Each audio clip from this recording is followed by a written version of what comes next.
ధర్మవరము శాంతినగర్ చేనేత మగ్గం నేర్చుకుంటూ జీవనం సాగిస్తున్నాం. తన ఆర్థిక ఇబ్బందుల వల్ల ఇట్లా చనిపోయినాడు. నాకు మానవతా సేవా సంస్థ నుంచి నాకు ఆర్థిక సాయం అందింది. పిల్లోనికి చదువు అయిపోయింది. పాప చదువుకుంటాను. చదువు కోసం నాకు సాయం చేసినారు. వాళ్ళకు నా ధన్యవాదాలు. మా మిత్రుడు వారి బ్రదర్ అకస్మాత్తుగా చనిపోయిన తర్వాత ఆయన కుమార్తె రెండవ సంవత్సరం బీటెక్ చదువుతుంది.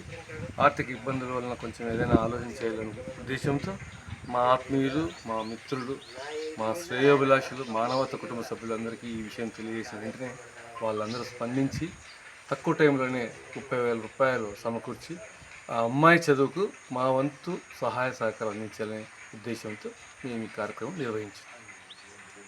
మా షరతులు నిబంధనల ప్రకారం, మానవతా సంస్థ షరతుల నిబంధనల ప్రకారం మా పరిధిలో మేము చేస్తూనే ఉన్నాము. ఒక తల్లిని కోల్పోయిన శిశువుకి 4 నెలలుగా పాల పంపిణీ చేస్తున్నాము. దానికి కూడా మిత్రులు, స్నేహితులు, శ్రేయోభిలాషులు, మానవతా కుటుంబ సభ్యులు అందరూ సహకరించినారు. ఈ కార్యక్రమాలు ఇలా చేసుకుంటూ పోతున్నాం. మా వంతు మేము సమాజంలో సేవ చేయాలనే ఉద్దేశంతో నడుచుకుంటున్నాం.